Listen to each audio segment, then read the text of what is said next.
संविधान का प्रभाव शासक वर्ग कैसे खत्म करने पर काम कर रहा है, इसको अब बोकारो स्टील प्लांट के परमानेंट कर्मचारियों में हो रहे कमी और ठेका में कर्मचारियों के संख्या में हो रहे बढ़ोतरी से लगा सकते हैं। मैं आकृति कुमारी और आप देख रहे हैं MBN न्यूज नेटवर्क। क्रांति वो शब्द है जिससे एक बड़े सकारात्मक बदलाव की पहचान होती है। क्रांति का प्रभाव लंबे समय तक और दूरगामी होता है। इसका एक पुख्ता उदाहरण भारत का संविधान लागू होना है। इस माह यानी नवंबर 2022 में भारत का संविधान सौंपे जाने के 73 वर्ष पूरे हुए और इस संविधान के लागू होते ही देश के बहुसंख्यक आबादी, जिसे आज मूल निवासी बहुजन समाज कहते हैं, को हर मानवीय अधिकार प्राप्त हुए, जिसे मनुस्मृति जैसे काला कानून ने हजारों वर्षों तक नहीं दिया। इसका माध्यम संविधान का भाग 4 रहा, जिसके तहत सरकार के अधीन सरकारी तंत्रों ने अपनी महत्वपूर्ण भूमिका निभाई। एक तरफ जहां हजारों वर्षों के बाद भारत का संविधान ने मौलिक अधिकार के तहत बहुसंख्यक आबादी को शिक्षा से रूबरू कराया, वहीं दूसरी तरफ भाग 4 ने लोगों को उसी शिक्षा का महत्वपूर्ण परिणाम सरकारी नौकरी के रूप में हमारे सामने उपस्थित किया। भारत के संविधान के भाग 3 और भाग 4 से इस देश के करोड़ों लोगों के जिंदगी में नई रोशनी आई।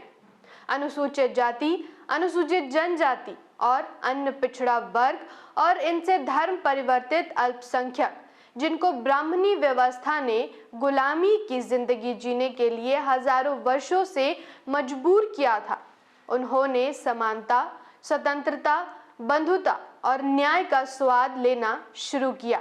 और दुनिया में लोकतंत्र जहां फल फूल रहा था, वहां भारत में लोकतंत्र ने अंगड़ाई लेनी शुरू की। लेकिन हम सब जानते हैं, आजादी मिलते ही भारत के संसद में ब्राह्मण वर्ग का कब्जा हो गया और उनकी पूर्वाग्रह मानसिकता ने भारतीय संविधान को पूर्ण रूप से लागू ही नहीं होने दिया, वरन संविधान में लिखित सिद्धांतों के विपरीत कार्य करना प्रारंभ किया। मुख्य रूप से LPG, लिबरलाइजेशन, प्राइवेटाइजेशन और ग्लोबलाइजेशन पर चर्चा करें तो आज जो सरकारी संस्थाएं भारत में समता, स्वतंत्रता और न्याय की मिसाल है, उसको बिल्कुल विपरीत दिशा में मोड़ दिया गया। देश के संस्थाओं को निजी हाथों में देने से पूरा बहुसंख्यक आबादी, मूल निवासी बहुजन समाज फिर से अधिकारों से वंचित होने लगा और आज की तारीख में बोकारो में स्थित स्टील प्लांट में सरकारी कर्मचारियों से ज्यादा अब ठेकेदारी पर मजदूर हो गए हैं। जिस स्टील प्लांट में 2011 में 90,000 सरकारी कर्मचारी कार्य कर रहे थे, वहीं आज की तारीख में यह संख्या घटकर 5100 के लगभग हो गई है और ठेकेदारी के मामले में यह संख्या लगभग 65,000 के आसपास हो गई। आउटसोर्सिंग से स्टील प्लांट के कार्य को करवाया जा रहा है। इसके तहत मजदूरों का शोषण होना तय है। होना यह चाहिए था कि जहां एक बोकारो स्टील प्लांट बना, वहीं 20 साल 25 साल के बाद दूसरा बोकारो स्टील प्लांट लगाना था, जिससे हजारों लोगों को उसमें एक सम्मानित रोजगार प्राप्त हो सकता था।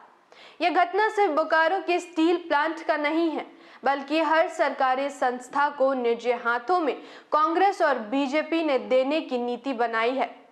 यह सरकार जनता को यह बताती है कि सरकारी संस्था घाटे में चल रही है, इसलिए इस पर निवेश कर फायदे में संस्था को लाया जा सकता है और धीरे से उस संस्था को अडानी, अंबानी जैसे पूंजीपतियों के हाथों में बेच दिया जा रहा है। जैसे ही संस्था प्राइवेट हाथों में जाती है, उस संस्था से संविधान का प्रभाव खत्म हो जाता है और वह संस्था राजतंत्र का हिस्सा बन जाती है। शासक वर्ग ने संसद में कब्जा करते ही मनुस्मृति के मानसिकता की धारणा लिए उसी संहिता के विचारधारा पर कार्य करते हुए संविधान का खुला उल्लंघन किया और आज लोग शिक्षा और रोजगार से फिर वंचित हो रहे हैं और ऐसा प्रतीत होता है कि भारत में लोकतंत्र का गला घोटने के लिए शासक वर्ग अपने एजेंडा पर कार्य कर रहा है। मगर जिसका देश है उनको सचेत हो जाना चाहिए और भारत के संविधान का अध्ययन करना चाहिए। विशेषकर बुद्धिजीवी वर्ग की भूमिका आज की तारीख में बहुत बढ़ गई है।